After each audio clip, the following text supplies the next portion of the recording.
আজকে সম্পূর্ণ ভিন্নভাবে বানিয়ে নেওয়া একটা রেসিপি শেয়ার করছি, আর সেটা হচ্ছে ফ্রাই মিল্ক। বানাতে যেরকম সহজ, খেতেও খুব মজার। আবার যেসব বাচ্চারা মিল্ক খেতে চায় না, তাদের জন্য খুব কাজে আসবে।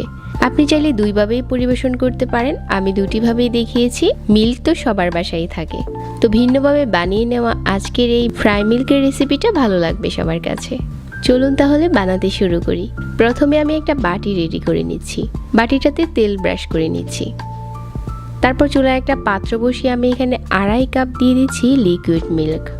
কাঁচা মিল্কও নিতে পারেন, আবার চাইলে জাল করাটাও নিতে পারেন। তারপর এখানে কিছু কমলার খোসা আর 1 টুকরো দারচিনি দিয়ে দিচ্ছি। খুব সুন্দর একটা স্মেল আসবে। আর এগুলো দেওয়ার পর জাল করে নিচ্ছি কিছুক্ষণ ফুটিয়ে নেওয়ার পর এখানে 1/2 কাপ দিয়ে দিচ্ছি চিনি। তবে চিনিটা যার যার টেস্ট অনুযায়ী কম বেশি করতে পারেন। চিনিটা দেওয়ার পর আরও কিছুক্ষণ জাল করে নিচ্ছি। আর এখন হচ্ছে যে কমলার খোসা আর দারচিনি টুকরোটা দিয়েছিলাম ওইটা উঠিয়ে নিচ্ছি। তারপর এখানে আরও 1/2 কাপ লিকুইড মিল্ক নিয়েছি, আর 1/2 কাপ দিয়ে দিচ্ছি কর্নফ্লাওয়ারটা লিকুইড মিল্কের সাথে খুব ভালো করে মিশিয়ে নিচ্ছি। এখন এই ফুটনো দুধের উপরে ঢেলে দিতে হবে। ঢেলে দেওয়ার পর অনবরত নাড়তে হবে, আর খুব তাড়াতাড়ি এই মিশ্রণটা ঘন হয়ে যাবে, কারণ কর্নফ্লাওয়ার কিন্তু খুব তাড়াতাড়ি জমতে শুরু করে।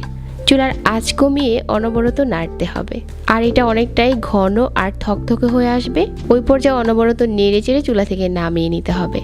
আর যে বাটিটা আগে থেকে রেডি করে রেখেছিলাম ওইটাতে ঢেলে নিচ্ছি।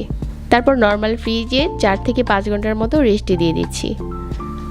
আর 4-5 ঘন্টা পর বাটিটা ফ্রিজ থেকে বের করে নিয়েছি, আর এখন পছন্দ মতো স্লাইস করে কেটে নিচ্ছি। কেটে নেওয়া হয়ে গেছে, তো এগুলো হচ্ছে আমরা এখন ফ্রাই করব। ফ্রাই করার আগে একটা বাটিতে নিয়ে নিচ্ছি 1/2 কাপ ময়দা, আর একটা ডিম নিয়ে নিচ্ছি। ডিমটাকে কাঁটা চামচ দিয়ে একটু ফেটিয়ে নিতে হবে। তারপর আগে হচ্ছে মিল্কের স্লাইসগুলোকে ময়দাতে গড়িয়ে নিতে হবে, তারপর ডিমে ডুবিয়ে নিতে হবে।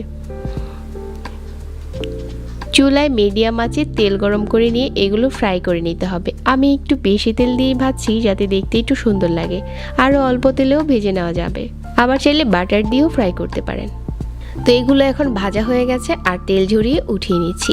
একইভাবে সবগুলো ভেজে নিচ্ছি। চাইলে এখন এইভাবেও পরিবেশন করতে পারেন, খেতে খুবই ভালো লাগবে।